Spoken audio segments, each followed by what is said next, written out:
Sebelah sisi kanan khusus khas UNHAS, yaitu Benua Maritim Indonesia. Silakan Rijal Idrus PhD untuk memberikan pertanyaan singkat saja. Silakan.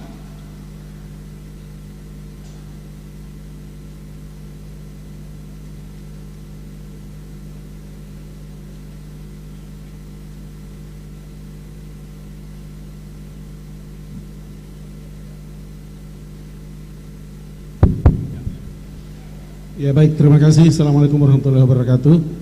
Yang saya hormati Pak Anies dan para hadirin yang saya muliakan. Bicara tentang kemaritiman, saat ini sayangnya berarti kita bicara tentang hal-hal paradoksikal atau ironi. Nah, ironi tentang ketidakmampuan kita mengelola kekayaan alam, ironi tentang ketidakadilan yang berakar pada kesenjangan pembangunan seperti yang sudah pernah disampaikan oleh Pak Anies tadi dan juga di beberapa kesempatan. Kita misalnya bicara tentang kemiskinan nelayan yang justru miskin di tengah kekayaan sumber daya alam, padahal kita dikaruniai keanekaragaman hayati yang sangat tinggi, tapi pada saat yang sama disinilah lokasinya ekosistem laut yang paling terancam di dunia.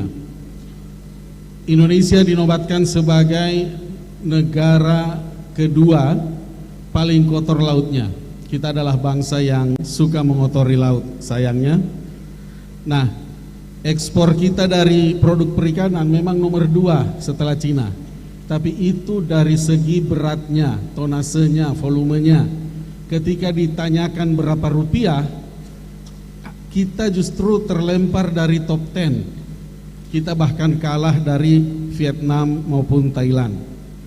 7 presiden yang pernah memimpin Indonesia memiliki mimpi untuk mewujudkan Indonesia sebagai negara maritim. Sayangnya sampai sekarang belum ada yang berhasil. Nanti kita lihat apakah presiden ke-8 mampu mewujudkannya. Dengan sadar UNHAS memilih benua maritim Indonesia, nanti ada bukunya bisa diserahkan ke Pak Anies, sebagai landasan visi, sebagai bentuk komitmen kita di UNHAS membangun sumber daya maritim Indonesia yang memang sebagian besarnya ada di wilayah KTI. Terakhir, salah satu masalah kunci memang adalah terletak pada politik anggaran. Dari 34 kementerian yang ada di dalam pemerintahan sekarang, itu ada 2 kementerian yang mendapat mandat khusus mengurus laut. Tapi kalau kita lihat politik anggarannya, kita ulik anggarannya dalam APBN 2023 misalnya, Kementerian Kelautan dan Perikanan itu hanya mendapatkan 6-7 triliun. Sementara Kemenko Maritim dan Investasi itu kurang dari 1 triliun. Totalnya itu hanya sekitar 8 triliun dari jumlah APBN yang 3.000 triliun. Saya hitung itu 0,27%. Dengan postur anggaran seperti ini, bagaimana kita berharap mau mengurus wilayah kedaulatan yang 70% itu? Pertanyaan saya, ya kalau misalnya nanti Tuhan menentukan, insya Allah, apa yang Pak Anies bisa lakukan untuk mengadres persoalan-persoalan itu, membalik paradoks tersebut berbekal dengan apa yang dikurani Tuhan kepada kita, kepada bangsa ini, dan membalik semua paradoks-paradoks yang saya sampaikan tadi. Terima kasih.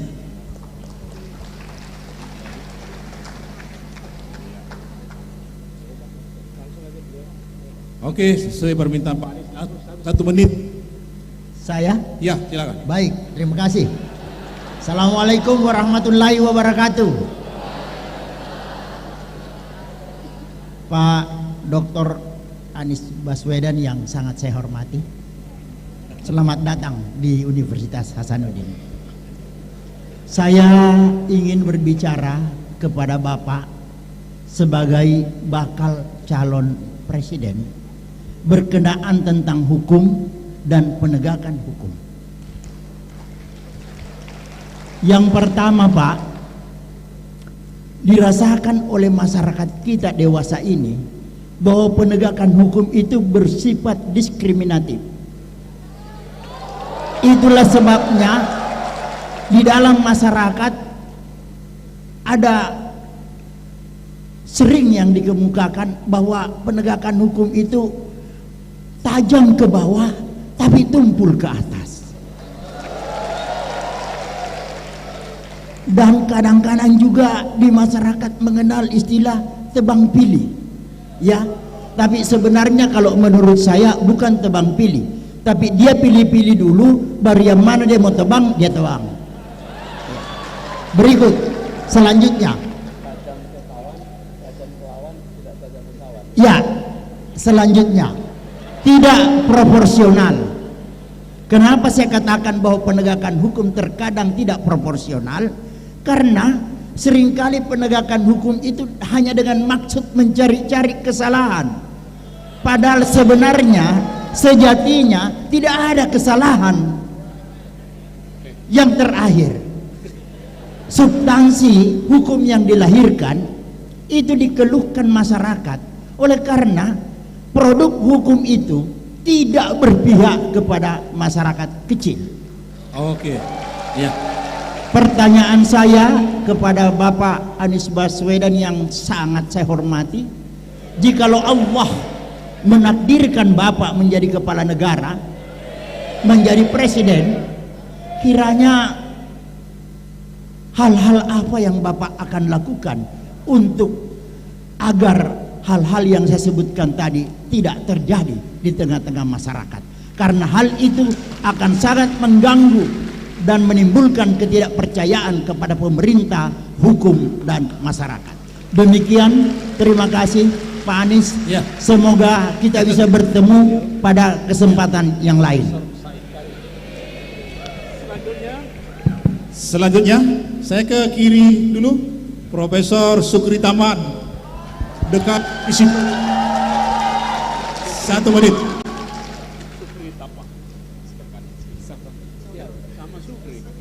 Sukri. Baik, bismillahirrahmanirrahim. Assalamualaikum warahmatullahi wabarakatuh. Selamat sore, salam sejahtera untuk kita semua. Terima kasih Pak Moderator. Mohon izin Bapak dan Ibu, teman-teman mahasiswa. Pak Anies, tadi Pak Anies mengatakan satu ekonomi, ya. Tapi Pak Anies tadi belum menyatakan secara lebih jelas bagaimana satu itu. Sementara tadi di awal presentasi Pak Anies kan keberhasilannya Jakarta, gitu ya. Hampir semua Jakarta yang diperlihatkan tadi ya di video itu. Nah, apakah kemudian sementara Jakarta itu berbeda dengan Indonesia pada keseluruhannya? Itu yang pertama. Yang kedua, kalau kemudian Allah menakdirkan Pak Anies insya Allah menjadi presiden, ada yang akan Bapak urus adalah ada 17.000 pulau, 38 provinsi, 416 kabupaten, 98 kota. Ini akan diurus dengan masing-masing permasalahannya. Nah, ini yang mau disatukan tadi Pak Anies kan, itu yang mau disatukan aspek ekonominya. Meskipun tadi kata kuncinya Pak Anies kan mengatakan bahwa tidak sama, tetapi setara. Begitu. Nah, ini yang sebenarnya menjadi permasalahan karena kan kemudian selama ini kita punya kebijakan otonomi daerah, di mana kemudian kita berharap daerah berkembang berdasarkan kondisi objektifnya, tapi sampai sejauh ini kita masih lihat disparitas yang terlalu jauh. Jadi itu saya kira menjadi salah satu tantangan saya dan sekaligus pertanyaan saya, apa yang kemudian akan menjadi kebijakan Pak Anies dalam konteks pengembangan otonomi daerah dan membawa masyarakat masuk ke dalam sistem satu ekonomi. Yang kedua, pertanyaan saya Pak Anies, saya mohon maaf, ini kondisi di daerah itu rata-rata kepala daerah itu kan ada kaitannya dengan partai politik. Itu rata-rata ada punya kaitan partai politik. Kita tahu susunan partai politik strukturnya kan sangat horizontal, sangat vertikal dari atas ke bawah. Dan kemudian nanti Pak Anies insya Allah kalau kemudian Tuhan menakdirkan Pak Anies akan menjadi presiden, Pak Anies akan dikelilingi orang-orang partai politik, insya Allah ya, entah bagaimanapun nanti komposisi kabinetnya, misalnya berapa persen itu kan urusan Pak Anies nanti kalau jadi presiden misalnya. Nah, bagaimana kemudian Pak Anies akan memastikan bahwa urusan otonomi daerah yang sebagian besar dikelola oleh anggota-anggota partai sebagai kepala daerah atau punya afiliasi partai betul-betul akan jalan dalam kerangka itu, bukan kemudian menjadi perpanjangan tangan dari para politisi yang ada di pusat ke daerah. Itu mungkin Pak Anies. Terima kasih banyak. Ya. Terima kasih Pak. Pertama Prof. Rizal Idrus soal Pak Kemaritiman. Prof, kalau boleh saya reflektif sedikit Prof. benar sekali yang Prof sampaikan bahwa banyak agenda yang disampaikan dalam kampanye mendapat perhatian banyak, itu ketika sampai kepada fase pemerintahan itu hilang di jalan. Bukan hanya kemaritiman, Mbak. Kemaritiman itu salah satu, tapi banyak yang hilang di jalan. Jadi saya mencoba mencari tahu apa yang sesungguhnya terjadi. Jadi begini, Pak, ketika gagasan pembaharuan itu dibawa oleh seorang yang terpilih melalui proses politik, dia masuk ke dalam struktur birokrasi yang datangnya sendirian, Prof. Seorang presiden terpilih, seorang gubernur terpilih, seorang wali kota terpilih lewat proses pemilu, dia masuk di kantor itu sendirian. Dia membawa janji, ketemu dengan birokrasi yang sudah menjalankan hal yang dari tahun ke tahun cuman diubah sedikit-sedikit. Oke? Termasuk anggaran. Bawa anggaran, dibawa ke Kementerian Keuangan, dibawa ke Kementerian dan Badan Teknis. Di situ mereka mengatur anggaran itu dengan melihat tahun lalu. Begitu.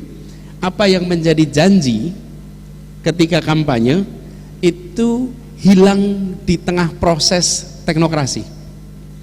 Hilang di tengah proses, termasuk soal kemaritiman, tapi juga soal-soal lain, banyak. Karena itulah kemarin ketika kami bertugas di Jakarta, Pak, kami belajar proses itu, kami membentuk sebuah delivery unit. Delivery unit ini namanya TGUPP. Apa tugasnya? Semua janji kampanye itu diturunkan di dalam program teknis yang lalu dimasukkan ke tiap sedinas-dinas yang ada, sehingga dia muncul dalam anggaran di Bapeda, dia muncul dalam anggaran di dinas teknis. Oke? 23 janji diterjemahkan menjadi 150 program, dan 150 program itu diterjemahkan dalam ratusan kegiatan. Ini prosesnya teknokratik 100%. Lalu dikendalikan pelaksanaannya. Dikendalikan dengan cara apa? Ada KPI untuk pelaksanaan tiap-tiap program sesuai dengan janji yang dibuat.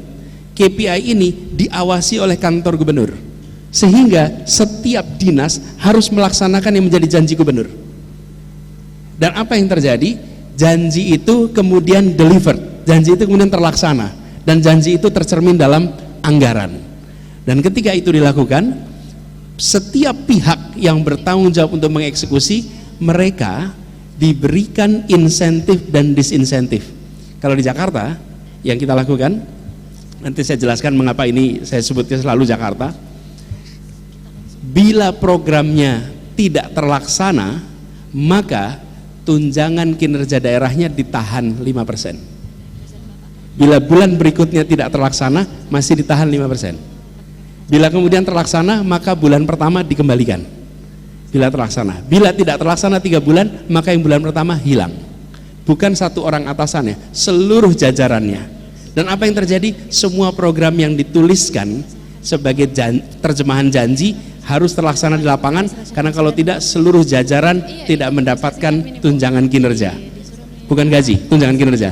Karena tunjangan kinerja disambungkan dengan kinerja. Kinerja disambungkan dengan janji gubernur. Janji gubernur diterjemahkan dalam bentuk program dan kegiatan. Nah, jadi yang missing dalam proses ini adalah begini. Sistem birokrasi kita ada career track dan tidak ada political appointee. Di dalam demokrasi ada elected official, ada teknokrat, dan di antara itu namanya political appointee. Nah, political appointee itu missing, Pak, di kita. Sehingga lost in translation, exactly.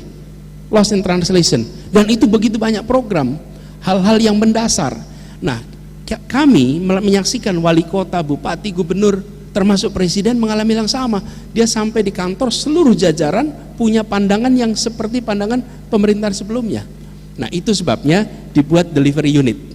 Nah, ini saya melihat sebagai solusi.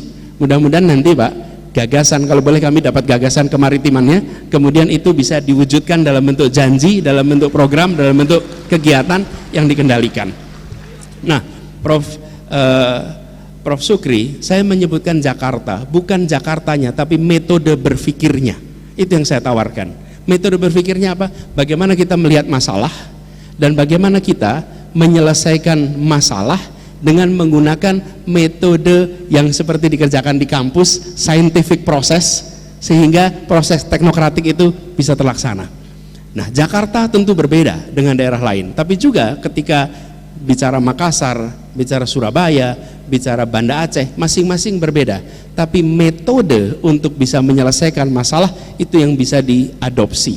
Jadi saya menjawab kalau pertanyaan Pak Prof. Rizal, sekaligus sampaikan Pak Sukri tadi tentang pendekatan, Pak. Dan kalau pendekatan ini tepat, maka kita bisa melakukan ekstrapolasi, bisa dikerjakan di banyak tempat yang lain bila metodenya tepat. Nah, kami dalam mengambil keputusan ada 4 urutannya, Pak. 1, prinsip kesetaraan dan keadilan, itu prinsip nomor 1. Yang kedua, public interest, di mana letak public interest dalam keputusan itu. 3, data, akal sehat, scientific approach. 4, undang-undang, regulasi, dan semua peraturan yang ada. Urutannya dibuat begitu, tidak dibalik. Karena kalau dibalik kita menuntut pada aturan nomor 1, maka banyak aturan yang tidak secara saintifik masuk akal. Kita ketemu dengan aturan yang secara keadilan tidak terpenuhi, aturan yang bicara kepentingan umum tidak terpenuhi. Ini dibalik, dan dengan pendekatan yang dibalik itu kita bisa membuat kebijakan-kebijakan yang sifatnya terobosan. Nah, ini erat kaitannya dengan yang disampaikan Prof. Sukri tadi, bagaimana menghadapi partai-partai politik. Saya menggunakan pengalaman di Jakarta, Pak. Pada waktu itu saya gubernur, bukan anggota partai politik manapun, dan sampai sekarang bukan anggota partai politik manapun. Kami melihat ketika berkomunikasi dengan partai politik, membawa argumen teknokratik itu powerful ketika disampaikan juga ke publik, sehingga menjadi wacana di publik dan publik yang membantu untuk bernegosiasi dengan partai-partai politik. Nah, ada satu hal yang menurut kami harus dibereskan, pembiayaan politik. Hari ini pembiayaan politik itu tidak ada yang mau menyentuh, Pak. Dalam kenyataannya menjalankan universitas, ini Pak Rektor tahu persis, ongkosnya jelas, tenaga adminnya, listriknya, airnya itu ada. Kita saat ini menganggap partai politik yang ada biayanya kita tutup mata, kita nggak mau peduli bagaimana mereka harus menutup biayanya. Menurut kami sudah harus ada reform di situ, sehingga partai politik bisa beroperasi dengan sehat dan tidak menugaskan wali kota, bupati, gubernur, anggota DPR untuk melakukan fundraising lewat APBD dan APBN. Nah, mereka semua dapat tugas. Kenapa? Karena partainya harus dibiayai. Nah, sementara kita rame-rame tutup mata, seakan-akan partai nggak perlu biaya. Nggak bisa. Partai itu harus bayar listrik, harus bayar telepon, bayar staff, bayar air. Itu fakta.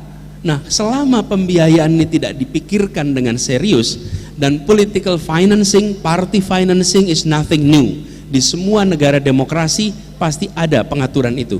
Nah, kita harus masuk wilayah itu, Pak, untuk menyelesaikan problem bagaimana daerah itu, kepala-kepala daerah dikendalikan oleh istilah Bapak tadi dari pusat. Lalu Pak Prof. Said Karim, soal hukum, Bapak bercerita tentang ada pihak yang selalu dicari-cari kesalahannya. Rasanya saya punya contoh banyak tuh, Pak, soal itu, Pak.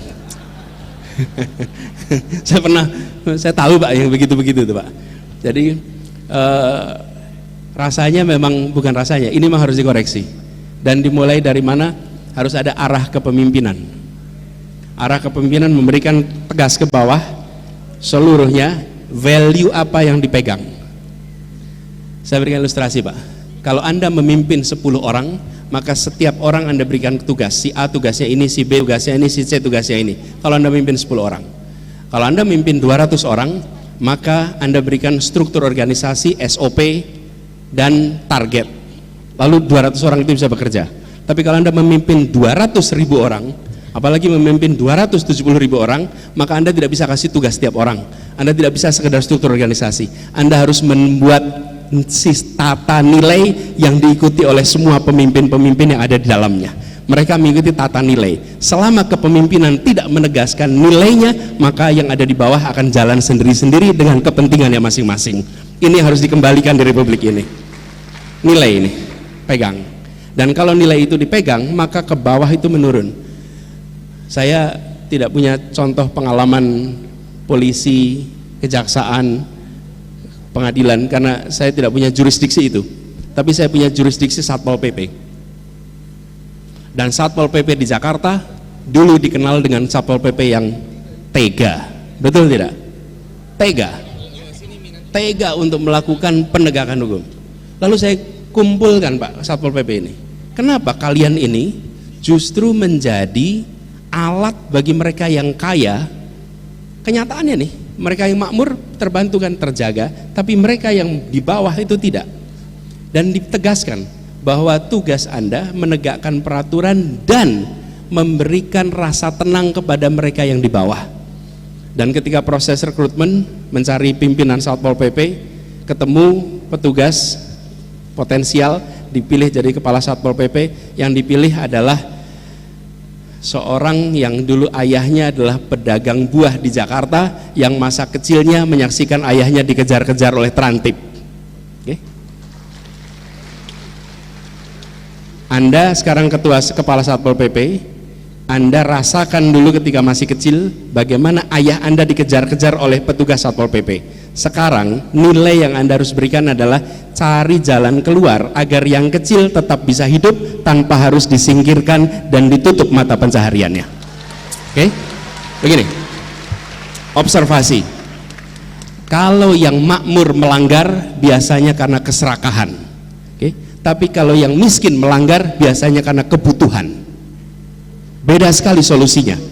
Yang melanggar karena keserakahan, hukumannya adalah hukuman yang menjerakan. Itu cara mencegahnya, hukuman menjerakan. Tapi kalau mereka yang di bawah melanggar, itu karena kebutuhan. Harus diselesaikan kebutuhannya, mereka akan berhenti melanggar. Pendekatannya kira-kira begitu.